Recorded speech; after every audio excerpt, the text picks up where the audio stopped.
So we're here. Now, I'm stuck next to her father for eternity. We're here. That just occurred to me. We're here with sex columnist Dan Savage, actress, star of Community, Yvette Nicole Brown, author Christy Malore, actor-comedian Brad Garrett. Are cemeteries overrated? What does it matter who you're next to for eternity? What do you think, Dan? Cemeteries are for the living, so that people can visit temporarily. I don't believe you have a soul. I don't think you go here, there, or anywhere. But people want to. I don't believe you have a soul. Drop by your remains. I just meant generally, not you in particular. All the rest of us have souls. Well, I'm sorry. They should just make a nice park then, and put a nice plaque where they can list all the people who are dead, and people can enjoy swings and walking around in the, you know, under the trees. I want to be cremated and sprinkled in with "I love my carpet."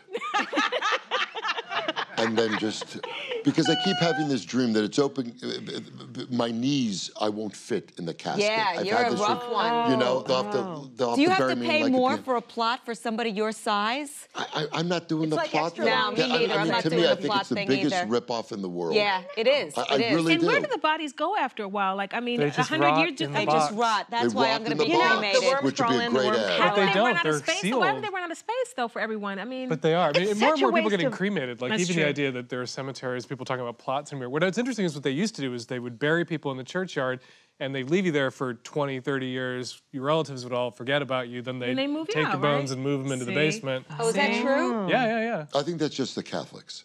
Just the Catholics. Yes, but it's such a waste of land. And now these caskets cost, you know, thousands and thousands of dollars for this. It's the biggest guilt business. It's all made. But you know what? Even if you're cremated, it's hugely expensive to have a funeral. So it's not just you have to pay for the crematorium and you have to pay for it's still really expensive. You can get dropped in the ocean. You call Fat Tony. You have to take care of it.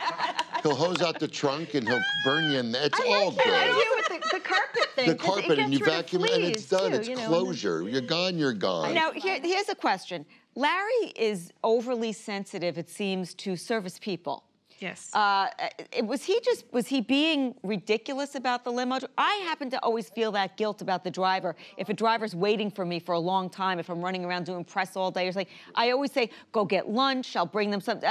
Is that overcompensation, Christy? I don't think it's overcompensation. I think inviting them to a party, it's not your place to invite anybody to someone else's party. If I'm having a party, I don't want, you know, if there's going to be an extra guest, I want to know about it. It's like, I'd like to bring my limo driver. He did ask, so it wasn't like he just kind of shuttled him in and hit him somewhere. He did ask, and the driver should not have gotten drunk. But I worry about it too. Like, how did that happen? I always wonder, where are you going to be? Like, and they have to stay so nearby wherever you are, and they can't get any food. What if they have to go to the bathroom? Yeah, I worry about it too. Am I the only one without a driver here? Oh, no. Who has a driver? We don't have drivers, but you know when you have Never I drive myself. I drove myself here. I drove myself here today. Okay, there you go. Dan didn't. He had a driver. When you have, there are things that you have to do where there's drivers. It happens. Never use them. Really? I feel guilty and I feel it's subservient. I walk. I feel sorry for the waiters who have to wear bow ties. I'm with Larry.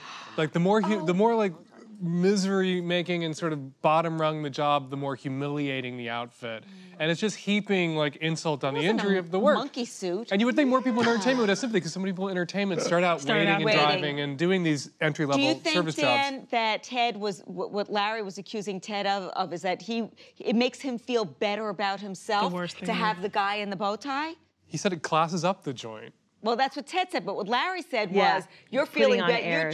You're putting on airs, exactly, Christy. It would never have occurred to me to think that if I would have just thought, oh, well, that's the guy who serves drinks because he's got a bow tie on. But wouldn't the guy behind the bar also benefit from the same assumption? There's the guy standing behind the bar. I bet he's the guy serving the drinks, bow tie or no bow tie.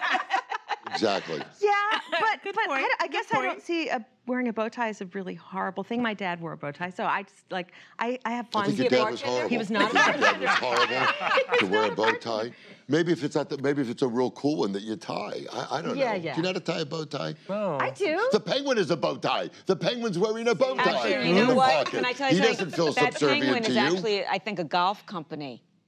the penguin. Do we have to take the Just shirt like an off? intervention about my No, fashion I'm sense? I'm just saying that there's a whole mixed message going on here with you, Savage. That's all I'm It's saying. my boyfriend's shirt. I borrowed it because I don't own any collared shirts. This All right, is and my mom's we're going to talk shirt. about all these guys' shirts and the mixed messages and all of that stuff when we come back on The Discussion. Oh, we are here at The Discussion with Brad Garrett and Christy Malore. Author, what's the name of your new book? You Look Fine, Really. You Look Fine, Really. And Yvette Nicole Brown and Dan Savage. Opening presents at a birthday party. What are we, 7 years old? You know, I think it is so. It really makes me nervous. I know you expect it when you go to like a bridal shower or a baby shower because they want to just ooh and ah. But a birthday party. That's the whole point of a bridal shower. Yeah, you know, buying the gift that's what it's for. For an adult. I know. For an adult celebrity. I know. Yeah. Ugh. Well, adult celebrity would probably do it because of the ego. He'd have to. But I think regular adults should not open gifts in front of. Regular adults don't give gifts to other adults at their birthday party. That's you true. show up, you bring a bottle That's of wine, true. you get hammered. You don't bring And then presents also, for Or you bring a I bring gifts, but is a freak book an appropriate? Why are we so fascinated with freaks? I mean, is one? I am one. And I have to You're say, not a freak. yes, I You're am. just a very tall Yes, I man. am. Don't you say such I am things. an inch away from being a circus person. How tall are you, I Brad? am 6'8.5". You wear And it can't well. play No, and a basketball. You're too short for basketball. No, I am seriously. I could be living with the bearded lady right now and no one would care. And no do you one feel would that care. people treat you differently? Only when they're looking at my book. Okay. I think I love the freak thing. You do? I think is it's it a sexual wonderful. perversion thing too? Some people have a fetish for amputees and for physical extremes and body modifications. I love little people. Yeah. I have a thing for We're little all people. little people to you. That's true. That's true. At first I said you weren't a freak. I'm changing my mind. I'm a freak. All right, you're a freak. Seriously, I And wrote the I notes. think that gift is I wrote the appropriate for forward. certain people. certain I have people. a The gift couple of a little friends who like person? circus things, and They would love a freak book. A freak Yeah, book. but if you know that the book's going to be opened up in front of the whole, you kind of need to be a little bit more delicate With if it's my going to be in friends, front of the whole party. That's no Larry. problem. It's the That's laughing true. out loud uproariously is plain rude, whether it's a freak Which book needed or to not. happen to stop the other gifts from being open. Like what smashing vases, laughing uproariously. Right. So that's a people good getting thing, Dan. Right. Groping the wife. Anything needed Those to are be the done. parties you remember. Here's what's not a good thing. Yeah. Chatty drivers. How can you shut these people up without seeming like a totally rude diva? I think when you get in, you have to set the tone. So when you get in, go, oh, I had the longest night last night. I just am looking forward to this ride to the airport in silence. Oh, it's going When to the be help great. talks. I mean, honestly. No. I mean, really. No, they go on. I live in New York City. I talk to cab drivers all the time because I'm fascinated by New York City cab drivers. They're from all over the world, and I love to hear their stories. They're whack jobs, so but it's fun. I like to hear, and sometimes I do enjoy talking to a driver. Sometimes I don't. Isn't that my prerogative? It is. It depends on how you do it, though. You're tired. How about the driver that name drops constantly all the time? yeah, I know. And it gets you, and then because his.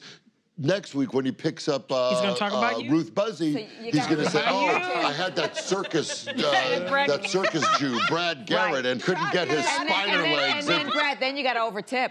Then you got to Then overtip. you got to That's right, overtip. But masseuses who talk too much. You're there to relax. They should be. I know it's.